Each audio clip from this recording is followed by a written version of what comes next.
कौन से विचारधारा पे जो है यहाँ पर चल रहे हैं। जो औरंगजेब आज महाराष्ट्र में आया, छत्रपति शिवाजी महाराज जी को पकड़ने के लिए, छत्रपति संभाजी महाराज जी को हालाल करके जिन्होंने मारा, आज उनकी वकालत करने की नौबत जो है कांग्रेस के साथ खड़े होने के बाद इस यूबीटी वालों पे आया। अंतरात्मा से इनको प्रश्न पूछना चाहिए कि बाला साहब आज होते तो ये क्या आज ये भाषण कर पाते यहाँ पर?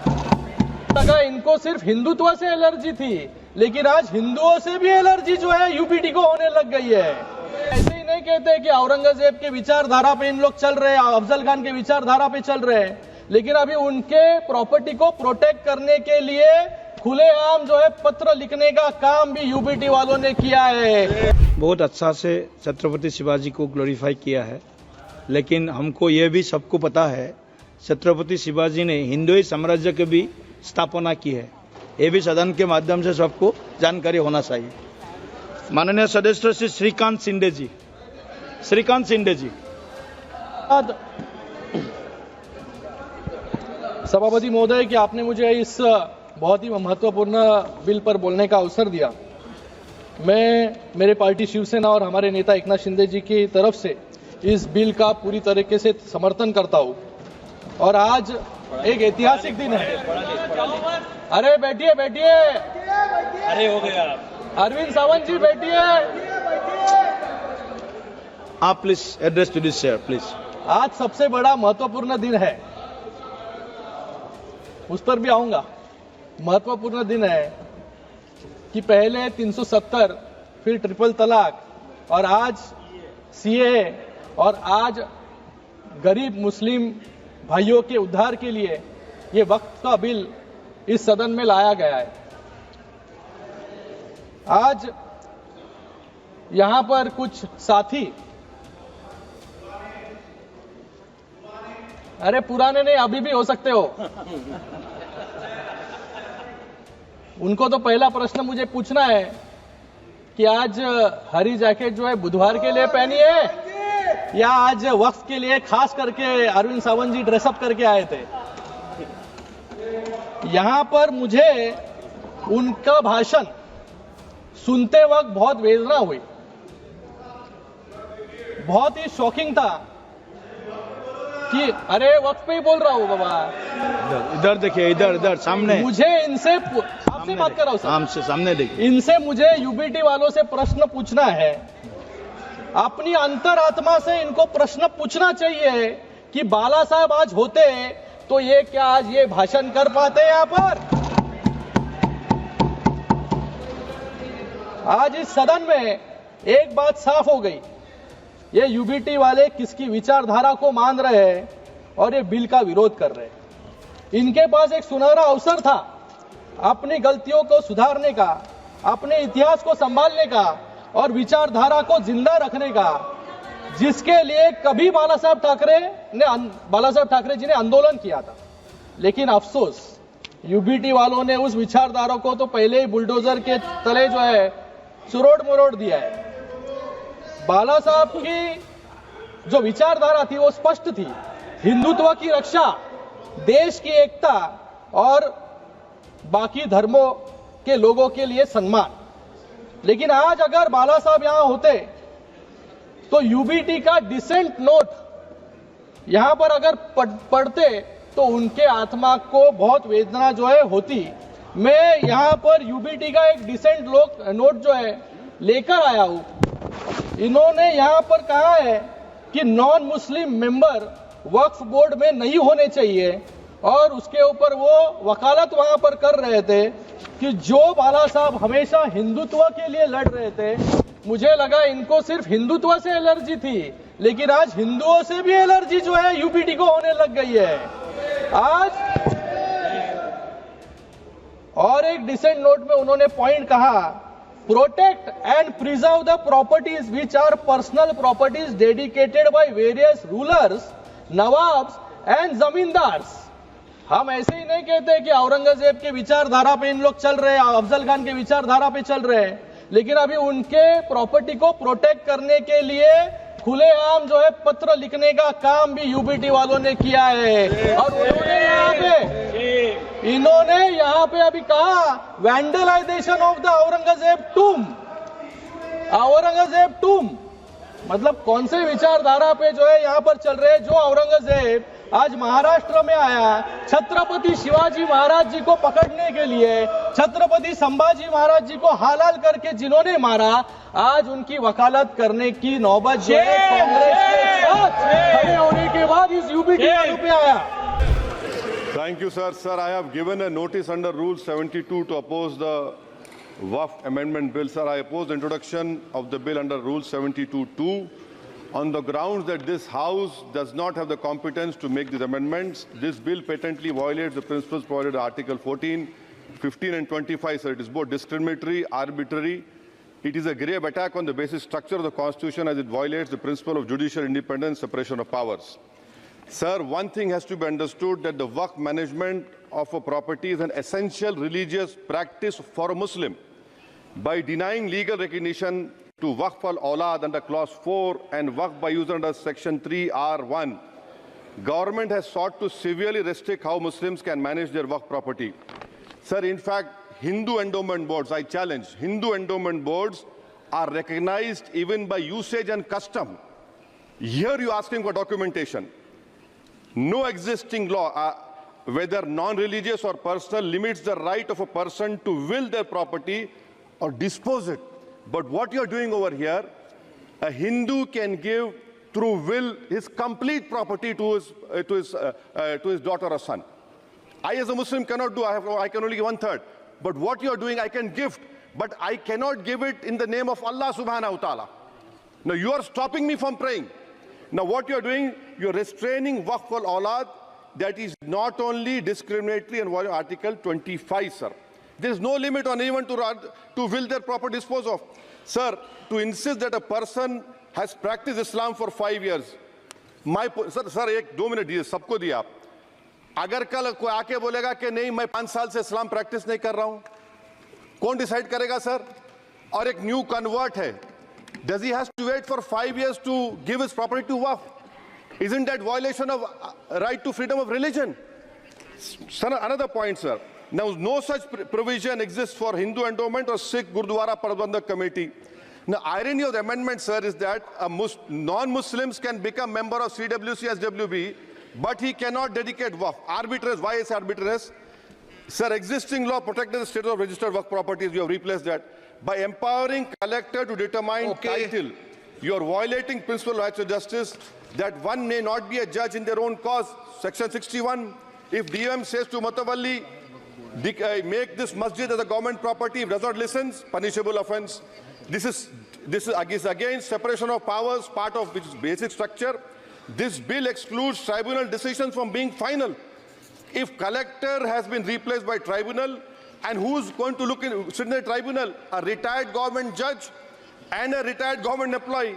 How can the nominee be a part of this composition, sir? In our... Okay. आप डिटेल में बोल देना ऑफिसर. सर मैं खत्म कर रहा हूं. Secondary level officers can be appointed technical members. 83 states that joint secretary added tribunal. Waqf properties, sir, are not public properties. By removing Waqf by user, this government wants to take over Dargah, Masjid and Waqf properties. Sir, take this example of 107. You have made it more difficult to be removed. Encroachment happens. Section 37 removes protection to Waqf properties. Section 40 prejudicial amendments. And the government is, sir, government बोल रही है. Sir मैं खत्म कर रहा हूं sir, आधा minute. Government कह रहे हैं कि हम महिलाओं को दे रहे हैं. मुझे यकीन है कि आप बिल्किस बानो को और ज़किया जाफरी को मेंबर बनाएंगे, मुझे यकीन है. मैं आपसे जानना चाह रहा हूं सर कि ये जो आप बिल ला रहे हैं, आप देश को बांटने का काम कर रहे हैं, जोड़ने का काम नहीं कर रहे हैं. आप दुश्मन हैं मुसलमानों के, उसका सबूत ये बिल है. Thank you sir. माननीय अध्यक्ष जी, मैं वक्फ संशोधन विधेयक 2024 को विरोध करता हूं. मान्यवर, हम लोग संविधान की कसम खा करके यहाँ आए और इस संविधान की धज्जियां इस विधेयक के अंदर उड़ाने का काम किया जा रहा है. आर्टिकल 15 के अंदर धर्म, नस्ल, जाति, लिंग, जन्म स्थान के आधार पर भेदभाव करने को, मान्यवर, मैं आपकी हंसी को समझ रहा हूं, लेकिन ये बहुत गंभीर और महत्वपूर्ण विषय है। अभी हमारे माननीय सदस्य कह रहे थे कि मंदिर और मस्जिद के मसलों में फ़र्क नहीं कर पा रहे। मैं बताना चाहता हूं, वक्फ बोर्ड मस्जिदों का प्रबंधन करने का काम करता है और वक्फ बोर्ड के तहत ही मस्जिदें सारी की सारी आती हैं। और वक्फ बोर्ड की शक्तियों को आप ख़त्म कर करके डीएम राज ला करके उन तमाम प्रॉपर्टीज़ के ऊपर लगभग 8 लाख एकड़ प्रॉपर्टी पूरे देश के अंदर वक्फ बोर्ड के पास है।